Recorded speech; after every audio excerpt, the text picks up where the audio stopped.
Hello everyone! We're going to take a look at the encounter against the heroic version of the Imperator Mar'gok encounter in Highmaul. Mar'gok is the final boss in the Highmaul raid instance, and this encounter is long and quite complicated.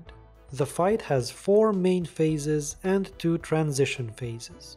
Despite the fact that there are 4 different phases to the fight, the abilities that Mar'gok uses are almost the same throughout the entire fight. Phase 1 lasts for the first 10% of Mar'gok's health, so until he reaches 90% health. During this time, he will use the basic form of his abilities. We're going to quickly see what these are. Accelerated Assault is a stacking self-buff that Mar'gok gains for each consecutive melee attack against the same target, and it increases his attack speed by 8% per stack. Your tanks will need to switch in order for this self-buff to drop off. The other ability that the tanks need to deal with is called Mark of Chaos. This places a debuff on the tank that 8 seconds later explodes and deals damage in a 35-yard area around that player. So tanks who are affected by this will simply have to move out of the raid, although as we will see in later phases, this becomes more difficult. In addition to these tank abilities, Mar'gok uses several other abilities against the raid. Arcane Wrath is a debuff that Mar'gok places on a random raid member that lasts for 4 seconds. When the debuff runs out, the player affected by it takes an amount of arcane damage and the debuff jumps to their closest ally within 200 yards. 200 yards is the base distance of Arcane Wrath because with each jump the distance is reduced by 50%. However, with each jump its damage is also increased by 25%. Destructive Resonance summons an arcane mine on a location on the ground. If a player comes in contact with the mine, they will trigger it, dealing a large amount of arcane damage to the entire raid and an even larger amount of damage to the triggering player. In addition to this, the player who triggers an arcane mine has a debuff applied to them that increases their arcane damage taken by 45% for 1 minute, so the same player cannot realistically trigger multiple mines in a row. The last ability that Mar'gok uses is called Force Nova. He releases a nova of arcane energy, essentially a ring that travels outwards from the boss, which deals damage to all players that it comes in contact with. In addition to all of these abilities, adds called Arcane Aberrations also appear during this phase. The adds melee and they deal raid-wide AoE damage every second until they are killed. When Mar'gok reaches 90% health, he enters Phase 2. During this phase, he retains all of the previous abilities, but they are all modified. The theme of this phase, and of all the modifications of the abilities, is displacement. Here is how all the abilities are modified. Players who are touched by Force Nova are now also pushed back in addition to taking damage. Players affected by Arcane Wrath cannot move more than 10 yards from the location where they were marked, and if they do move farther than this, they are teleported back to their original location. The Destructive Resonance mines grow in size to twice their original size over 30 seconds. Mark of Chaos, the debuff applied to one of the tanks, also teleports the target to a random location. And finally, the Arcane Aberrations, when they die, also knock all players back. This phase lasts until Mar'gok reaches 60% health, so it will last for quite a long time. There really isn't all that much to say about strategy so far. Tanks have to perform a tank switch, the adds have to be tanked and killed. It is probably a good idea for every Destructive Resonance mine to be triggered by one of your raid members, preferably players who have strong damage mitigation cooldowns. The tank affected by Mark of Chaos has to be really aware of where they get teleported and move away from other players before they explode. And Force Nova just has to be dealt with. The only ability that really requires special handling is Arcane Wrath.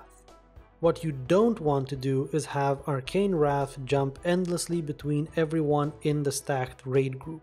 So the best way to handle it is to have the affected player and a number of other players move out of the raid together. When Arcane Wrath first expires, it will jump to another one of the nearby players and then back to the original player and back to another player, essentially back and forth until the range at which it jumps is so small that there are no more players in that range and the effect dies out. Doing it this way is better because the players who will be affected by Arcane Wrath can be clearly designated and receive special healer attention as well. When Mar'gok reaches 60% health, he enters the first transition phase, or Intermission. He goes up into the air, becomes immune to damage, and channels phase 3 for 1 minute. During this time, your raid will have to deal with several adds. First of all, a large number of volatile anomalies will pour into the fight. These adds melee, and when they die, they deal a moderate amount of arcane damage to all players. In addition to the volatile anomalies, during the intermission, your raid will have to deal with 2 Gorian War Mages. These adds have 4 abilities. They have an aura called Dominance Aura, which empowers all of their allies within 25 yards, increasing their damage done by 50% and their melee, ranged, and spellcasting speed haste by 50%. They have Nether Blast, which deals damage to a random raid member and to any other players within 5 yards. They have Slow, a dispellable debuff that they apply to random raid members, reducing their movement, attack, and spellcasting speed by 50%. And finally, they Fixate on random raid members, attacking only them for 15 seconds. These adds have quite a bit of health, and it is important that your raid kill both of them, as well as any volatile anomalies that are up by the time that Mar'gok enters Phase 3. Phase 3 sees the same abilities as Phases 1 and 2, but this time their modification is Fortification. It is important to note that the Fortification effect replaces the displacement effect from Phase 2, so you're looking at the abilities in their basic form with the Fortification modifier. Force Nova Fortification causes 2 additional Force Novas to be cast 8 seconds apart after the original Force Nova. Mark of Chaos Fortification causes the target of Mark of Chaos to become rooted in place. This means that it is now the task of other raid members to move away from the affected target. The Fortification effect causes Arcane Wrath's range to only decrease by 25%, down from 50% with each jump. The Destructive Resonance Mines now persist for 2 minutes instead of 1 minute. And finally, the Arcane Aberrations now have 75% more health, and they are immune to all crowd control effects. This phase lasts until Mar'gok reaches 30% health. At this time, he will enter another intermission phase that is almost identical to the first one. However, in addition to the adds you fight during the first intermission, you will also have to fight a Gorian Reaver during this second intermission. The Gorian Reaver has 3 abilities. The first is Devastating Shockwave, that is a frontal cone attack that deals a very high amount of physical damage. The second is Crush Armor, a stacking tank debuff. And the third is Kick to the Face, which he uses against his tank to deal a lot of physical damage, knock them back, and clear all threat from that player. Clearly, this is an add that the tanks have to be very careful with. In addition to this, you will still have to fight the 2 Gorian War Mages and the numerous volatile anomalies. Finally, when the second intermission is over, Phase 4 will begin. We have no footage of this phase, but to put it briefly, the modification you will face here is Replication. Force Nova Replication causes players who are damaged by Force Nova to also deal damage to other players within 5 yards of them.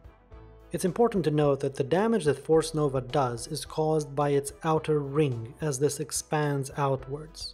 This means that it is essentially impossible for anyone to avoid being damaged by Force Nova unless they can, for example, blink over this edge of the ring. In the case of this Replication version of Force Nova, players should be spread out at least 5 yards when the ring of the Nova touches them, so that they do not deal damage to each other in addition to taking the normal damage from Force Nova. Mark of Chaos Replication appears to summon 8 orbs of chaos emanating from the affected player, traveling outwards and dealing damage to anyone they touch. These will presumably just need to be avoided. Arcane Wrath Replication causes the effect to jump to 2 players every time it expires from 1. The Destructive Resonance Mines, in addition to their normal effects, cause 2 additional Destructive Resonances to be created when 1 is detonated or it expires. Finally, when one of the Arcane Aberrations dies, it will split into 7 Arcane Remnants.